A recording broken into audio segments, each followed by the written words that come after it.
وقت کا پہیہ۔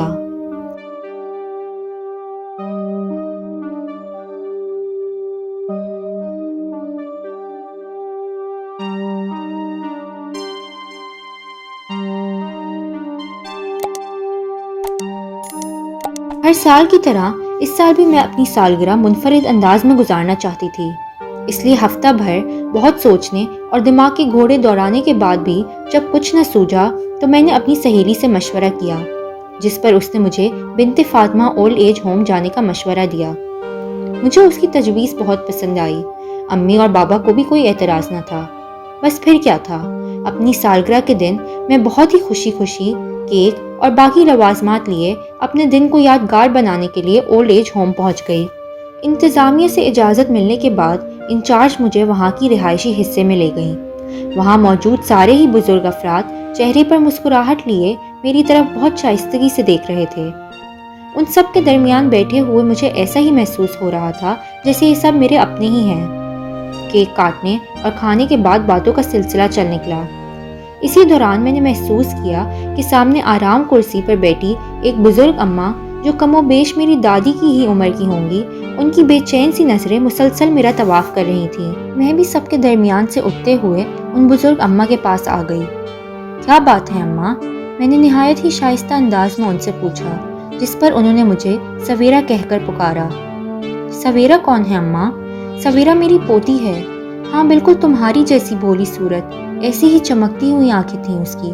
وہ ابدیدہ لہجے میں کہنے لگی، آپ یہاں کب سے ہیں؟ اور آپ کے بچے؟ میرے پوچھنے پر ان کے چہرے پر جیسے صدیوں کی تھکن اتر آئی تھی۔ بچے؟ وہ کرب کے نہ جانے کون سے درجے پر تھی۔ میرے شوہر بہت وفادار، مجھ سے بہت محبت کرنے والے تھے۔ لوگ ہمیں دیکھ کر دو ہنسوں کا جوڑا کہا کرتے تھے۔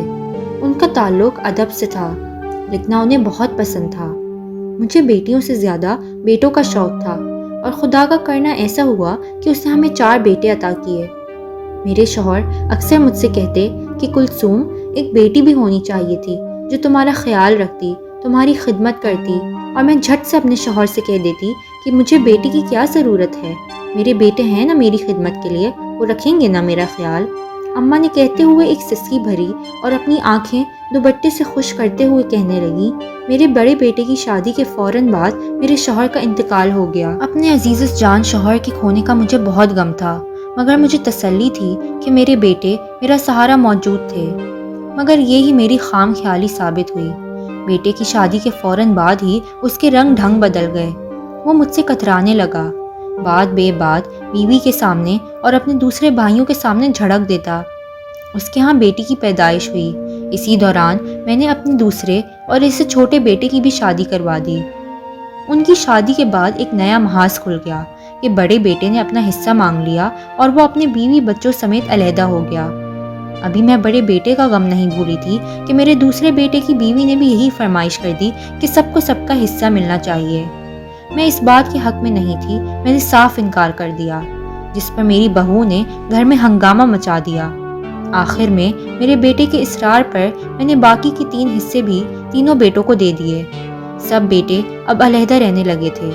میں اپنے چھوٹے بیٹے کے ساتھ اس کے گھر رہنے لگی۔ چھوٹے بیٹے نے اپنی پسند سے امیر گھرانے کی لڑکی سے شادی کی، جس نے آتے کے ساتھ ہی میرے بیٹے کو یوں قابو کیا کہ وہ اپنے سسرال والوں کا ہی ہو کر رہ گیا۔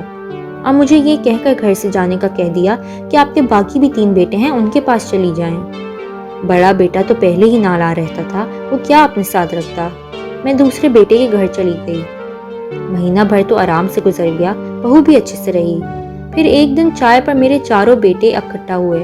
بہت عرصے بعد یہ دن آیا تھا کہ ہم سب اکٹھا ہوئے تھے۔ میں بہت خوش تھی، لیکن میری یہ خوشی زیادہ دیر کی نہ تھی۔ امی، ہم سب اب گھر والے ہیں، اپنی زندگی میں مصروف ہیں، آپ کی صحیح طرح دیکھ بھال نہیں کر پاتے، تو ہم نے آپ کی بہتری کے لیے یہ سوچا ہے کہ آپ کو اولڈ ایج ہوم چھوڑائیں۔ وہاں آپ کو آپ کی عمر کے مطابق ساتھی ملیں گے، آپ کو اچھا لگے گا۔ کاروباری اور گھریلو مصروفیات کی وجہ سے آپ پر توجہ نہیں دے پاتے، آپ سمجھ رہی ہیں نا؟ میرے بڑے بیٹے کے منہ سے نکلنے والا ہر لفظ میرے دل میں تیر کی طرح پیوست ہو رہا تھا۔ ہاں بیٹا، میں سمجھ رہی ہوں، بتاؤ کب چلنا ہے؟ یہ الفاظ میں نے کس دل سے کہے تھے میں ہی جانتی تھی۔ بس امی، کل ہی چلیں گے، سب انتظامات ہو گئے ہیں۔ میرے دل میں ایک ہوک سی اٹھی تھی۔ اس دن مجھے بیٹی کے نہ ہونے کا شدید افسوس ہوا تھا۔ بہرحال میرے بیٹے نے اگلی صبح ہی مجھے یہاں چھوڑ دیا۔ شروع میں میرے چاروں بیٹے مجھ سے ہر ہفتے ملنے آتے، پھر آہستہ آہستہ انہوں نے مجھ سے ملنا کم کر دیا۔ ہفتوں سے فاصلہ مہینوں پر چلا گیا، اور پھر عید شب راتوں پر، اور پھر ایک وقت وہ بھی آیا جب چاروں بیٹے یہ شہر کو چھوڑ چھاڑ کر یہاں سے آگے نکل گئے۔ میں نہیں جانتی کہ کون اب کہاں رہتا ہے۔ اماں یہ کہتے ہوئے پھوٹ پھوٹ کر رو دی، اور میں نے انہیں گلے سے لگا لیا۔ آپ کیوں رو رہی ہیں اماں؟ ایسی اولادوں کے لیے جو یہ نہیں جانتے کہ انہوں نے اپنے ہاتھوں اپنی جنت گنوائی ہے۔ میرے پاس آپ کی تسلی کے لیے کوئی الفاظ نہیں ہیں۔ آج سے آپ یہی سمجھ لیں کہ میں آپ کی سویرا ہوں، آپ کی پوتی، آپ کی بیٹی۔ اب سے میں آپ سے ہر ہفتے ملنے آیا کروں گی۔ اگلی دفعہ جب میں دوبارہ آؤں گی تو اپنے ساتھ بابا کو بھی لاؤں گی، وہ آپ سے مل کر بہت خوش ہوں گے۔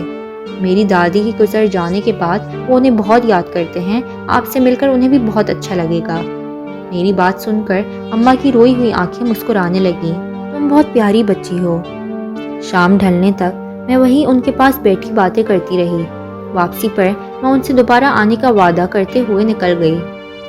سارے راستے میں اماں کے ان چاروں بیٹوں کے بارے میں ہی سوچ رہی تھی کہ 4 بیٹوں میں سے کسی ایک بیٹے کے گھر بھی ماں کے لیے جگہ نہیں تھی۔ وہ سب کتنے بد نصیب تھے۔ دل عجیب بوجھل سا ہو گیا تھا۔ کلثوم اماں آج بھی اپنے بیٹوں کے انتظار میں بیٹھی ہیں، اور ان کے لبوں سے کبھی بد دعا تک نہیں نکلتی۔ وہ کہتی ہیں کہ ماں کبھی اولاد سے ناراض نہیں ہو سکتی۔ اولاد چاہے کتنی ہی سرکش، باغی یا خود غرض ہو، ماں کی محبت تب بھی کم نہیں ہوتی۔ خدا نے ماں کے پیروں تلے جنت رکھی ہے، مگر افسوس ہوتا ہے یہ دیکھ کر ان جنتوں کو کہ آج کی اولادیں کوئی ہاتھ پکڑ کر تو کوئی انہیں سر پر رکھے ہوئے بھاری بوجھ سمجھ کر شیلٹر ہومز یا اولڈ ایج ہومز چھوڑاتے ہیں۔ باپ خون پسینہ ایک ایک کر کے اپنی اولاد کو پروان چڑھاتے ہیں، اور خود غرض اولادیں پر لگتے ہی اڑ جاتی ہیں۔ جو لوگ اپنے والدین کے ساتھ یہ ناروا سلوک کرتے ہیں وہ یہ یاد رکھیں کہ ان کی اولادیں بھی وہی کچھ کرنے والی ہیں جو انہوں نے کیا، کیونکہ یہ دنیا تو مکافات عمل ہے۔ وقت کا پہیہ چلتا رہتا ہے، آپ کا بویا آپ ہی کو کاٹنا ہے۔ اس لیے والدین کے معاملے میں اللہ سے ڈریں اور اپنی جنتوں کو یوں بے مول نہ ہونے دیں۔